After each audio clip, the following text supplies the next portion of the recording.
Run with humility. Today we are continuing to consider what the Apostle Paul wrote to the Corinthians about running a race in such a way as to obtain the prize. We've already looked at running with perseverance, discipline, and self-control. Today our focus is on running with humility. 1 Corinthians 9:24. Do you not know that in a race all the runners run, but only one receives the prize? So run that you may obtain it.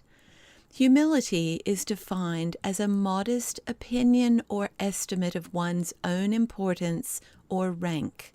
To be humble is to be not proud, not arrogant, modest, low in rank, importance, status, lowly, courteously respectful. To humble oneself is to lower in importance, abase, to destroy the independence, power, or will of. What does the Bible have to say about humility? Deuteronomy 8:14-18 says, Do not become proud at that time and forget the Lord your God, who rescued you from slavery in the land of Egypt. Do not forget that he led you through the great and terrifying wilderness with its poisonous snakes and scorpions, where it was so hot and dry. He gave you water from the rock. He fed you with manna in the wilderness, a food unknown to your ancestors. He did this to humble you and test you for your own good. He did all this so you would never say to yourself, I have achieved this wealth with my own strength and energy. Remember the Lord your God. He is the one who gives you power to be successful in order to fulfill the covenant he confirmed to your ancestors with an oath. 2 Chronicles 7:14. If my people, who are called by my name, will humble themselves and pray and seek my face and turn from their wicked ways, then I will hear from heaven, and I will forgive their sin, and will heal their land. Psalm 25:8-9. The Lord is good and does what is right. He shows the proper path to those who go astray. He leads the humble in doing right, teaching them his way. Proverbs 11:2. Pride leads to disgrace, but with humility comes wisdom. Proverbs 15:33, the Message. Fear of God is a school in skilled living. First you learn humility, then you experience glory. Proverbs 18:12, the Message. Pride first, then the crash, but humility is precursor to honor. Proverbs 22:4. The reward for humility and fear of the Lord is riches and honor and life. Matthew 23:12. Whoever exalts himself will be humbled, and whoever humbles himself will be exalted. Ephesians 4:2. Always be humble and gentle. Be patient with each other, making allowance for each other's faults because of your love. Philippians 2:3-5. Don't be selfish. Don't try to impress others. Be humble, thinking of others as better than yourselves. Don't look out only for your own interests, but take an interest in others too. You must have the same attitude that Christ Jesus had. James 3:13. If you are wise and understand God's ways, prove it by living an honorable life, doing good works with the humility that comes from wisdom. James 4:6-10, the Message. It's common knowledge that God goes against the willful proud. God gives grace to the willing humble. So let God work his will in you. Yell a loud no to the devil and watch him scamper. Say a quiet yes to God, and he'll be there in no time. Quit dabbling in sin. Purify your inner life. Quit playing the field. Hit bottom and cry your eyes out. The fun and games are over. Get serious, really serious. Get down on your knees before the Master. It's the only way you'll get on your feet. 1 Peter 3:8. Have unity of mind, sympathy, brotherly love, a tender heart, and a humble mind. 1 Peter 5:5-6. Dress yourselves in humility as you relate to one another, for God opposes the proud, but gives grace to the humble. So humble yourselves under the mighty power of God, and at the right time He will lift you up in honor. What would it look like for us to run with humility this race of training our children? Several of the scriptures we read talk about humility being the goal we go for. Let's look at 3 practical applications. Firstly, running with humility means not seeking to gain our children's or anyone else's approval. This is reserved for God alone. He is the one we want to please. If we do receive some kind of approval, affirmation, kudos, or honor, we can receive it gracefully, but it is not our primary aim to obtain that. As the saying goes, you can please some of the people all of the time. You can please all of the people some of the time, but you can't please all of the people all of the time. We are not out to win a popularity contest with our children or with anyone else. Sometimes they're not going to like the decisions we make. We make the decisions we make first and foremost to please God. If our children happen to like them, yippee! Secondly, running with humility means we do the best we can with what God has given us, and we leave the outcome and timing in His capable hands. The Lord invites us to lay down our agendas, desires, control, preferences, and all that we are at His feet. John Wimber, the leader who began the Vineyard movement of churches, famously said, "We're all just change in Jesus' pocket. He can spend us any way He wants to. We just need to show up and be available."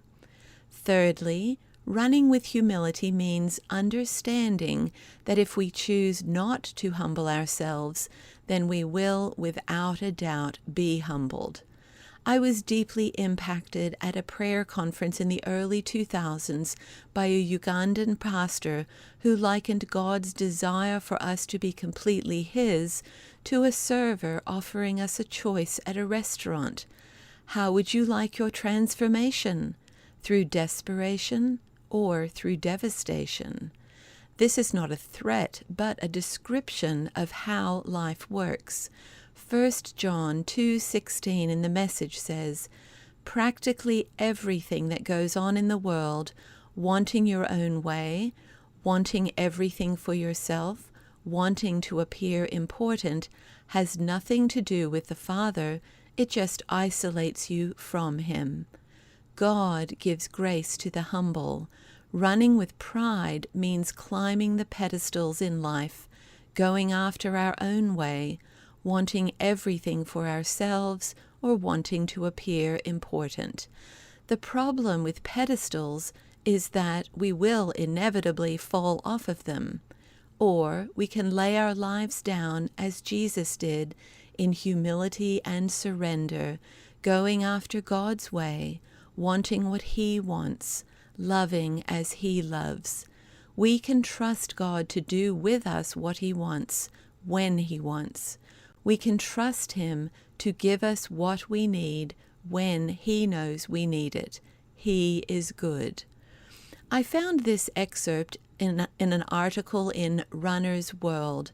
It's a pretty good description of what we go through in our journey of training up our children. Running is always an exercise in humility. We have good days and bad days in training. We have poop stories, chafing incidents, farmer blows, public peas and black toenails. We have rough races.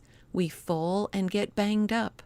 We go for PRs, personal records, and sometimes come up with DNFs, did not finishes.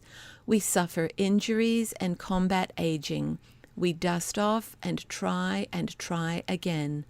Perhaps we are worn like the velveteen rabbit. The miles and the sweat have rubbed us real. I had the softest skin I've ever had when I lived in Russia. The combination of dirt, snow, and ice being flung onto our faces whenever a bus or truck rumbled by served as an extremely effective exfoliant. I would never have guessed that something so humble as dirt, combined with something so ubiquitous as snow and ice, would have produced something so beautiful after many repetitions over time. We don't know what God will use to bring about beauty in our lives and in the lives of our children. Our job is to let Him use whatever He likes and trust Him with the rest. I want to close with another story penned by Whitney Powell, a self-styled athlete and adventurer who volunteered to serve as a guide for a blind marathon runner. I think this is beautifully analogous to training up children because God gave us the privilege and authority to be their parents, and a big part of this means that we are the guides who accompany them the most on their journeys and help them to find their way, even if they can't see as much as we can yet. My super runner grabbed my arm and started to run. My tiny, shuffling steps didn't match his longer gait, but it was on me to adjust. Another challenge. A few miles in, and we were a little behind where we should have been, and were making a bathroom stop. This was going to be a long race. Miles ticked on, and slowly but surely, we were able to run more minutes and walk less. 14 miles in, I realized something. I was running a marathon too. I knew I was running a marathon, but it occurred to me I hadn't done anything remotely close to how I usually raced, and I kind of liked it. There is a huge difference in running a marathon and racing a marathon, and I'm very competitive. Usually I'd be overthinking my hydration and pacing strategies and personal records and so on, but suddenly 14 miles had gone by, and I was solely concerned about him feeling confident and having enough water and nutrition to crush this marathon.